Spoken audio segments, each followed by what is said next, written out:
Assalamualaikum warahmatullahi wabarakatuh. Nawaitul i'tikaf fi hadzal masjid ma dumtu fi. Alhamdulillah, pemirsa dimanapun antum berada, dan khususnya saudara-saudara saya yang lagi duduk bersama saya di Masjid At-Taufiq di Pasir Impun ya, Bandung, dalam keadaan bahagia. Mudah-mudahan bahagianya terus sampai ketemu di tempat yang terbahagia di Jannah, amin. Bersama manusia yang paling membahagiakan, yaitu baginda Muhammad sallallahu alaihi wasallam, dan sampai akhirnya kita diizinkan untuk bertemu dengan Zat yang maha membahagiakan, yaitu Allah subhanahu wa ta'ala. Sebelum saya mulai, volumenya kalau bisa dikurangi dikit biar gak menggema, lebih bagus. Yang tadi sudah oke. Ikhwani rahimakumullah, jazakumullah khairan. Ini malam Jumat pertama bulan Maulid. Malam Jumat pertama bulan Maulid. Buat saya suatu kehormatan diberi tempat untuk duduk, untuk ceramah, untuk nyampaikan ilmu di malam Jumat pertama bulan Maulid. Kenapa? Karena setiap orang pengen menunjukkan rasa cintanya pada baginda Muhammad SAW. Saya ini sudah hampir 2 tahun nggak ngaji offline, kecuali di rumah saya. Itu pun dengan orang-orang internal, santri-santri dan relawan yang jumlahnya sesuai SOP COVID-19 gitu ya. Malam hari ini dan sebelumnya saya udah umumkan di YouTube saya di mana-mana. Yang mau ngundang saya hubungi nomor yang tertera di layar monitor, nomor admin majelis, ya, nomor admin majelis khusus. Kenapa saya lakukan itu? Karena saya pengen bulan Maulid itu, karena tugas saya ini nyampaikan ilmu, ya saya mau pamer sama Kanjeng Nabi SAW.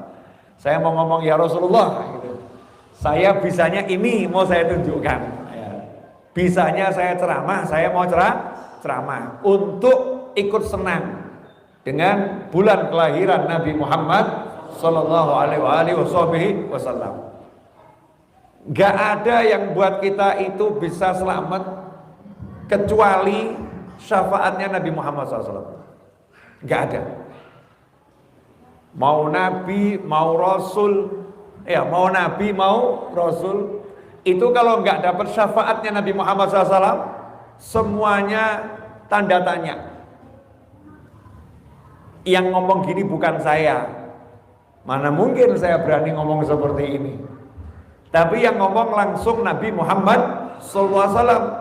Dalam sebuah hadis yang sangat panjang, Nabi SAW pernah duduk bersama sahabat-sahabat beliau SAW. Kemudian Rasulullah menceritakan kondisi nanti di padang mahsyar.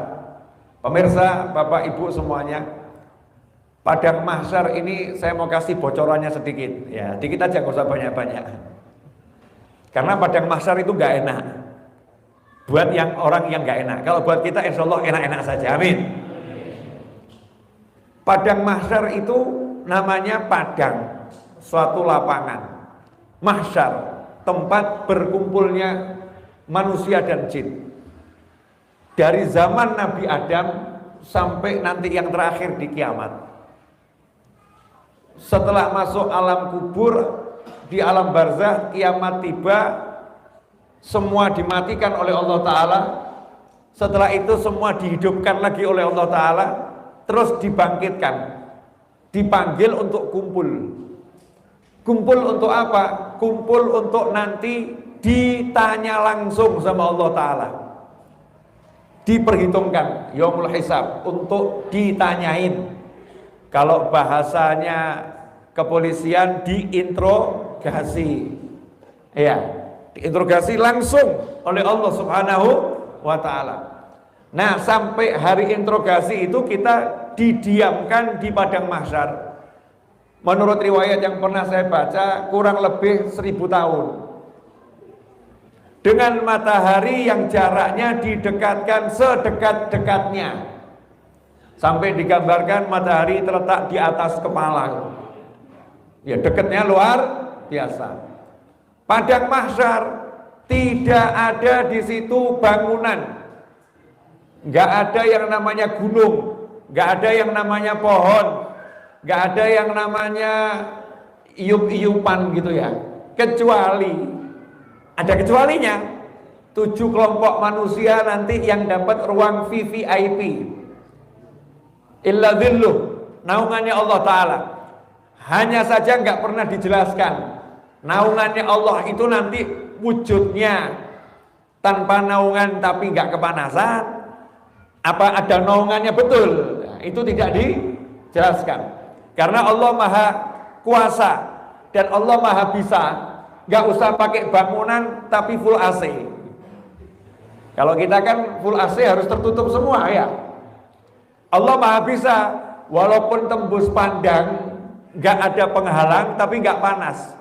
Lawang Nabi Ibrahim alaihissalam dibakar saja nggak kepanasan kok ya. Nabi Ibrahim alaihissalam itu nyata-nyata dibakar, tapi tidak terasa panas. Bahkan beliau mengatakan seumur hidup saya nggak pernah merasakan nyaman, melebihi nyamannya ketika dibakar oleh Namrud. Hanya 7 kelompok manusia nanti yang dapat naungan Allah Ta'ala di padang mahsyar. Di hari itu semua yang kafir, yang gak iman sama Allah Ta'ala sampai minta tolong segerakan perhitungan amal dan tolong segerakan kami masuk neraka. Karena menurut mereka neraka itu rasanya lebih enak daripada mahsyar. Dikiranya begitu. Dalam kondisi yang seperti itu, maka umat manusia mulai berembuk rapat kubro. Rapat kubro. Seluruh umat manusia dan jin. Enaknya kita minta tolong sama siapa? Biar Allah mau segera mengakhiri mahsyar dan membuka persidangan. Bayangkan kalau ada seseorang kamu ditahan dulu di satu tempat, sidangnya nanti saja semau saya, baru ditentukan hukumanmu. Wah, kira-kira asik atau nggak asik itu? Ya nggak asik, karena nggak ada kejelasan. Maka rapat itu mengambil satu kesimpulan, yang paling pantas untuk minta kepada Allah Ta'ala adalah kakek kita, Nabi Adam alaihissalam. Maka berbondong-bondong semuanya mendatangi Nabi Adam alaihissalam. Begitu Nabi Adam didatangi cucu-cucunya, jawabannya apa? Jangan saya. Jangan saya. Saya dulu itu kan pernah dilarang makan buah khuldi sama Allah Ta'ala. Tapi saya kan lupa. Terus saya makan. Saya masih takut itu. Masih takut. Tidak berani. Karena hari ini Allah marahnya luar biasa. Dan Allah nggak pernah marah seperti marahnya di hari ini. Yang lain saja, cari yang lain, pergi pada Nabi yang lain. Hadits ini sangat panjang, sampai di ujungnya mendatangi Nabi Isa. Nabi Isa mengatakan, wah nggak berani saya ini di bumi ada yang nyembah saya. Anda nggak berani, kamu datangi saja Ahmad, idhabu ila Ahmad. Allahumma sholli wa sallim alaihi. Datangilah Nabi Muhammad SAW. Maka semua mendatangi Nabi Muhammad SAW. Rasulullah saat itu tidak mengatakan saya nggak berani, enggak. Siap menghadap Allah resikonya apapun. Siap menghadap Allah resikonya apapun. Sambil mengatakan anallaha. Saya yang akan mintakan pertolongan buat kalian semua. Syafaat. Saya yang akan mintakan pertolongan buat kalian semua. Syafaat. Anallaha. Ikhwani rahimakumullah. Hadits ini dalil bahwasannya tidak ada yang akan benar-benar selamat sebelum dapat syafaat dari Nabi Muhammad SAW. Nabi Adam ketakutan, Nabi Nuh ketakutan, Nabi Musa ketakutan, Nabi Isa ketakutan. Semuanya ketakutan, takut dimarahin Allah. Tapi Nabi Muhammad SAW yang maju tanpa rasa takut, tenang menghadap Allah Ta'ala, sujud, muji-muji Allah. Sampai Allah mengatakan, angkat kepalamu, mau minta apa saya kasih. Mau minta apa saya kasih. Di situ Rasul SAW memintakan agar ya Allah sudahin mahsyar. Sudahin mahsyar ya Allah. Jangan marah lagi. Udah mahsyarnya sudah. Maka Allah mengatakan, ajak umatmu masuk surga yang enggak pakai hisab lewat pintu sebelah kanan, 70.000 orang. Mudah-mudahan kita masuk di dalamnya, amin. Beserta keluarga kita dan orang-orang yang kita cintai dan mencintai kita. Sedangkan yang pakai hisab masuk lewat pintu kiri. Baru bisa masuk surga. Kenapa? Karena Nabi SAW sudah minta sama Allah Subhanahu wa Ta'ala. Nah, kalau di akhirat saja tanpa syafaat gak selamat, apalagi di dunia. Hidup di dunia ini jangan sok. Kadang-kadang kita ini sok ahli sholat, sok ahli puasa, sok ahli baca Al-Quran, sok ahli istighfar, sok ahli zikir, sok ahli sedekah, sok ahli tahajud. Seakan-akan saya udah ahli puasa, surga tempat saya. Mengkiriin mas, kata orang Solo. Nanti dulu mas, nanti dulu. Masalahnya ini sholatmu diterima tidak itu loh. Nah, kalau sholatmu diterima ya insya Allah jannah. Masalahnya puasamu ini diterima atau tidak. Nah, kalau puasamu nggak diterima kan ya ngeri-ngeri sedap. Masalahnya sedekahmu ini kira-kira uangnya halal atau haram. Wah, kalau kita preteli ini urusan uang halal atau haram nih yang selamat siapa ini? Kalau mau belak-belakan ya, buka-bukaan, hartamu halal atau haram, yang selamat siapa kira-kira? Lawang sistem ekonomi secara nasional saat ini, negara kita ini hutang dengan luar negeri, hutangnya itu nggak mungkin nggak riba. Kepeksa, terpaksa harus ngikutin sistem yang seperti itu. Karena hutangnya bukan dengan negara Islam. Yang dengan negara Islam, sistem Islam ya nggak riba. Berarti kan bercampur. Sementara itu digunakan untuk membangun perekonomian. Walaupun jenengan nggak ikut yang riba, tapi terkena debu-debu riba. Seperti yang digambarkan oleh Nabi Muhammad Sallallahu Alaihi Wasallam. Wah, ini kalau saya jabarkan, akhirnya nggak iso sombong meneh. Yang tadi mau sombong sama ibadahnya, wah iya ya. Gaji saya halal enggak ya kira-kira? Oh iya ya. Kira-kira saya ini ketika dagang jujur betul atau ada bohong-bohongnya dikit ya? Oh iya ya. Oh iya ya. Ternyata kalau kita teliti dari mulai makan kita, usaha kita, mau jujur itu cari yang halal benar, diri kita ini masih tanda tanya. Makanya kita cuma doa mudah-mudahan dikasih rezeki yang gak diseksa gitu ya. Itu kan guyonnya ulama. Kalau minta rezeki sama Allah jangan minta rezeki yang halal. Kenapa? Dan di kampungmu yang halal ada enggak? Kalau nggak ada yang halal di kampungmu nanti susah loh. Nah, terus gimana guru cara doanya? Ya jangan minta yang haram, dosa. Nggak boleh minta yang haram. Nah, terus doanya gimana? Minta aja ya Allah beri rezeki yang banyak, yang berkah, yang tidak disiksa dunia akhirat. Udah selesai. Nggak disiksa dunia akhirat, nggak bawa masalah dunia, nggak bawa masalah akhirat. Nah, minta rezekinya seperti itu saja. Nah, ini jangan sombong kita. Ahli, nanti dulu. Diterima tidak? Nah, kalau kita sadar diri ternyata kita ini memang penuh kekurangan, maka kita butuh yang namanya pertolongan. Pertolongan bahasa Arabnya dalam hal ini syafa'ah. Syafa'ah itu pertolongan seperti apa? Ma'unah itu pertolongan, tapi syafa'ah itu beda. Syafa'at itu pertolongan dalam arti seperti ini. Saya mau bangun masjid, mau beli tanah untuk masjid, tapi kebetulan saya nggak punya uang. Saya nggak punya uang. Lah Pak RT dan Pak RW duitnya 20 triliun. Amin Allahumma amin. Ya toh? Pak Lurah uangnya 40 triliun. Ini kan RT RW Lurah di mana? Wallahu a'lam. Yang jelas belum di kampung sini. Ini RT RW Lurahnya sugihnya luar biasa. Masalahnya saya takmir masjid, gak punya hubungan dekat sama Pak RT, gak punya hubungan dekat dengan Pak RW, gak punya hubungan dekat dengan Pak Lurah. Padahal saya butuh dibantu biar tanahnya terbeli, sementara saya gak punya duit. Kalau Pak RT, Pak Lurah, Pak RW mau membantu, selesai urusan tanah. Rupanya saya kenal sama Mas Riza. Mas Riza teman baiknya Pak RT, Pak RW, dan Pak Lurah. Mas Riza ngomong, jangan khawatir Pak Novel, saya akan bantu Pak Novel untuk menyampaikan.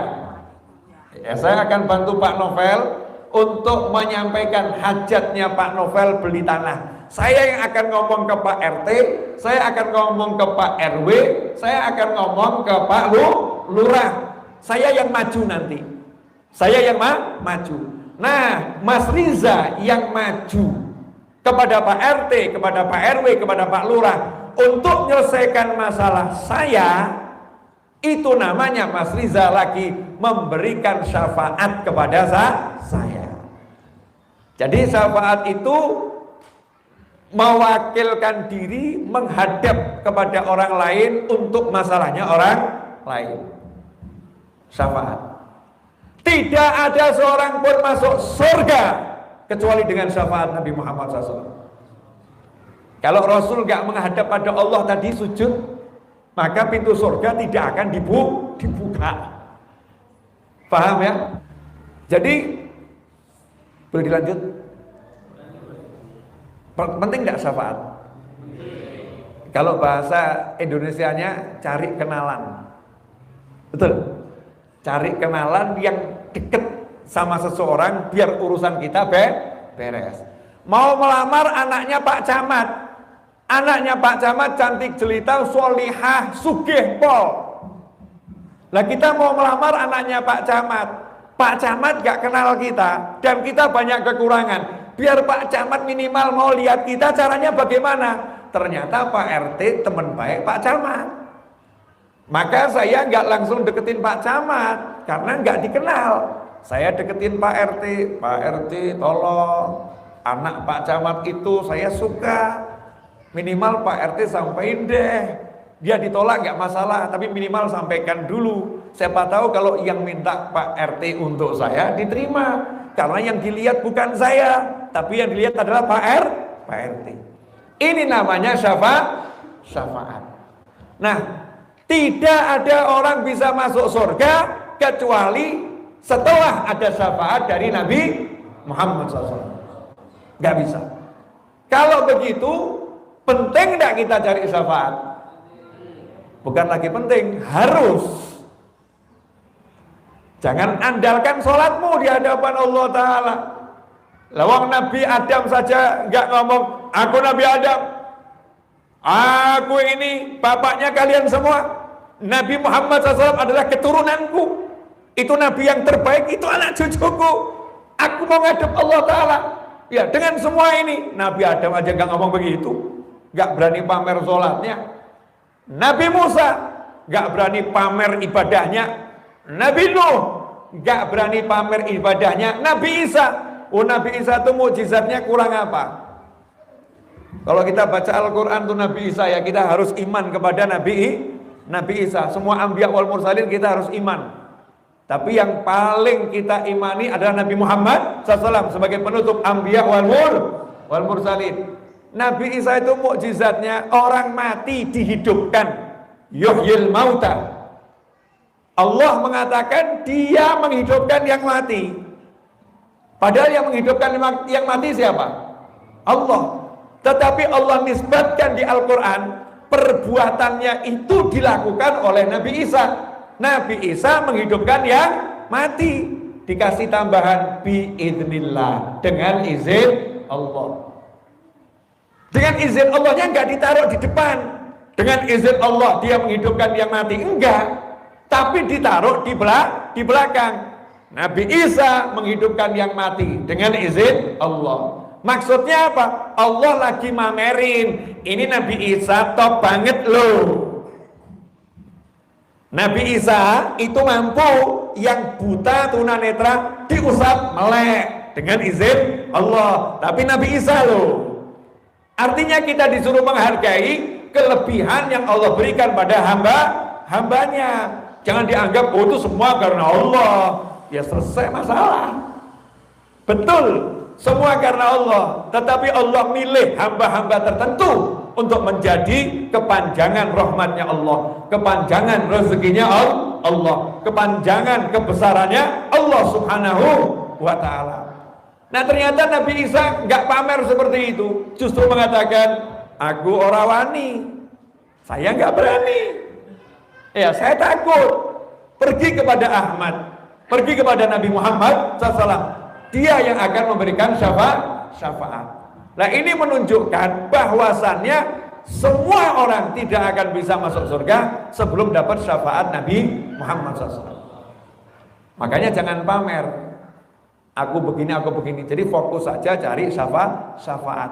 Dan itulah kenapa para habib, para kiai, ya para guru, kalau Jawa Barat ajengan ya para ajengan itu selalu mengajarkannya cintai Nabi, cari syafaat Nabi. Gak diajarkan kita pamer sholat, pamer puasa, meskipun kita suruh rajin sholat yang rajin, puasa yang rajin, ya zikir yang rajin, sedekah yang rajin. Tapi cari syafaat Nabi Muhammad, cari syafaat Nabi Muhammad SAW. Nah bagaimana caranya biar Rasul mau nolong kita? Berarti kita harus menyenangkan Nabi Muhammad SAW. Kita harus kenalan dengan Nabi Muhammad SAW. Nah kira-kira Nabi kenal kita enggak? Nah, itu pertanyaannya. Jawabannya lah, kamu kenal Nabi enggak? Lah wong nabinya aja enggak kenal kok, mau dikenal sama nabinya SAW. Enggak pernah belajar wajah Nabi seperti apa. Ya kalau mau belajar wajah Nabi kan minimal ya deket-deket sama anak cucu Nabi. Ya karena ya minimal kan ya gennya nyambung. Minimal kan ya walaupun sepersekian puluh ribu ya rodok-rodok anak miripe gitu kan ya. Ada kemiripan. Karena apa? Ya karena anak cucu Nabi SAW itu genetiknya langsung nyambung kepada Nabi Muhammad SAW. Walaupun setelah 1400 tahun kan ya masih ada bagian yang mirip, entah di bagian mana. Mau dapat syafaat Nabi SAW, mau dikenal sama Nabi, tapi kok nggak mau deket-deket sama cucu Nabi, ya aneh. Saya ambil ilustrasi, contoh. Saya tinggal di Solo. Kebetulan saya punya teman namanya Mas Riza di Pasir Impun di Bandung. Kalau ada orang Bandung datang ke Solo, saya nanya, Bandungnya di mana? Dekat Sukamiskin, Habib. Oh, Sukamiskin itu bukan suka miskin ya. Jangan salah, menurut riwayat konon itu kampung suka parfum mesik parfum, suka mesik, suka wewangian. Nah, karena lidah kita ini agak aneh jadi suka miskin. Menurut riwayat begitu. Ya kita boleh berbeda pendapat ya. Masa aneh suka miskin, suka mesik, suka yang wangi. Mungkin antum orang suka miskin juga gak paham. Nah ini versi Habib Novel. Ya versi Habib Novel, karena saya suka yang enak, yang baik-baik. Dari mana suka miskin Habib? Dekat sama Pasir Impun. Oh dekat. Oh di situ ada teman saya, namanya Mas Riza. Pasti saya nanya, kenal enggak sama Mas Riza? Oh di situ ada misalnya ya cucu saya. Kalau ternyata orang tadi ngomong, itu cucu Habib yang namanya Fulan. Iya, itu cucu Habib ya. Oh, saya biasa main bersama dia. Oh, pasti jamuan saya beda. Kami ya, masuk ke dalam. Kenapa? Koncone putuku. Temannya cucuku. Betul ya? saya akan berikan perhatian lah lebih. Kenapa? Ini temannya cucu saya, ini temannya teman saya akan perhatian lebih. Tapi kalau cuma ngomong dari mana? Dari Bandung. Oh ya, mudah-mudahan nanti perjalanannya baik, mudah-mudahan selamat sampai di rumah. Dah, makasih ya, saya mau lanjutkan kerjaan. Kan gitu. Kenapa? Tidak ada kedekatan. Ya saya terima dengan baik, tapi enggak dekat. Lah bagaimana caranya biar bisa dekat? Harus cari jalan. Bagaimana caranya bisa dekat? Oh, orang dekatnya dia, aku akan dekati orang dekatnya. Lah bagaimana dengan Nabi Muhammad SAW biar dekat? Salah satu cara diantaranya adalah, salah satu cara ya, dari sekian banyak cara adalah sholawat pada Nabi Muhammad SAW. Kenapa? Karena sholawat itu direct ya, hubungan langsung. Ya hubungan langsung. Saya kirim pesan WhatsApp ke antum, klik, itu kan masih nunggu dibuka dan nunggu dijawab, betul? Nggak langsung nyampe belum tentu, tergantung yang dikirimi ada sinyal atau tidak. Yang ngirim juga tergantung sinyalnya bagus atau tidak. Sinyalnya bagus dua-dua, tergantung WhatsApp-nya lagi down atau tidak. Kalau WhatsApp-nya secara nasional error, ya nggak akan nyampe, kan begitu. Tapi kalau kepada Nabi Muhammad SAW itu langsung cus, langsung nyampe dan langsung dibalas. Kalau Anda beli di semacam apa itu ya, Tokopedia, Shopee dan lain sebagainya itu ya, kalau lagi chat, kita ngechat barang ready atau tidak, langsung ada jawaban otomatis. Selamat datang di toko bla bla bla bla bla bla bla bla bla bla. Toko buka sampai bla bla bla. Langsung di WhatsApp bisnis, kalau sinyalnya bagus, klik langsung ada jawaban. Ya, selamat datang kepada Anda semua di WhatsApp bisnis saya. Bla bla bla bla bla bla bla. Kan seperti itu. Ada jawaban langsung.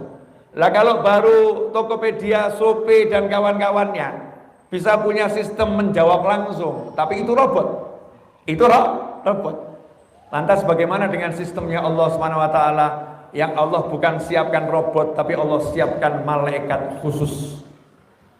Saking mulianya sholawat ini, sholawat tidak boleh dibawa robot. Sholawat langsung dibawa oleh malaikat. Malaikat itu yang menyampaikan langsung kepada Nabi Muhammad SAW. Ya Rasulullah, baru saja fulan, anaknya fulan, sholawat dan salam kepadamu wahai Rasul. Malaikatnya kok tahu? Lah kalau saya kirim pesan WhatsApp ke jenengan ke antum, sementara nomor saya udah disimpan di situ kan langsung muncul, betul ya? Muncul namanya.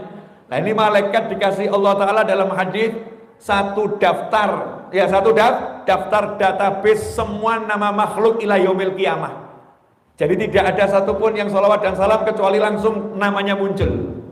Fulan bin Fulan Pasir Impun, muncul itu. Muncul. Dan langsung disampaikan, ini yang namanya Fulan bin Fulan, Rasulullah sholawat dan salam sama kamu. Allahumma sholli alaihi. Maka saat itulah Rasul menjawab, untuknya juga sholawat dan salam. Jawaban Rasul ini langsung tidak diwakilkan siapapun. Jawaban Rasul langsung tidak diwakilkan siapapun. Dari tempatnya Nabi berada SAW langsung sampai ke kita. Lah kalau satu hari kita laporannya 1000 kali, kira-kira Nabi kenal nggak ya? Ya Rasulullah fulan bin fulan, ya Rasulullah fulan bin fulan, ya Rasulullah fulan bin fulan. Terus malaikat laporan terus. Jangan kamu pikir pakai kepalamu, apa Nabi nggak bingung ya? Ngaco kamu. Lawang WhatsApp saja nggak bingung kok, nggak error. Nabi Muhammad SAW ini di alam barzah sana akan ditunjukkan sama Allah Ta'ala kehebatan beliau yang luar biasa, kemampuannya yang luar biasa, menampung semua informasi dalam hitungan detik itu mampu. Kalau kita kan harus satu-satu. Sebentar ya, kamu diam dulu, silakan kamu bicara. Itu kita. Kadang orang satu ngomong aja kita nggak paham. Maksudnya apa? Maksudnya apa? Berkali-kali kita nanya. Apalagi diajak ngomong orang 10, buyeng itu kita. Nabi Muhammad SAW, beliau itu mampu menerima manusia yang berbicara kepadanya dalam hitungan detik dan mencerna semuanya dan menjawab semuanya secara bersamaan. Ojo mbok pikir gimana ya, oh ndak tekan kepala kita ini. Teknologi langit, ciptaannya Allah Subhanahu wa ta'ala. Allah yang menciptakan. Baru di dunia saja hati kita ini kita lihat seperti apa hati manusia ini, seperti apa otaknya manusia. Ini loh tangan nih, ini bisa gerak-gerak begini, ini seperti apa nih? Bismillah ini tidak mudah loh, tangan bergerak begini tidak mudah ini. Teknologinya bagaimana ini? Satu perintah bisa menggerakkan semua ini bismillah. Seperti apa itu? Ini baru yang jasad. Nanti bagaimana dengan ruh? Bagaimana dengan ruh? Di alam barzah sana, lebih lagi di alamnya ruh. Maka ruh semakin menjadi jadi. Jadi satu cara yang paling ampuh untuk dikenal sama Nabi SAW adalah banyak sholawat. Dengan banyak sholawat, nama kita sudah terdaftar. Namanya terdaftar. Terus Nabinya ngomong SAW, di antara kalian semua yang paling dekat dengan aku kelak di hari kiamat adalah yang paling banyak sholawat.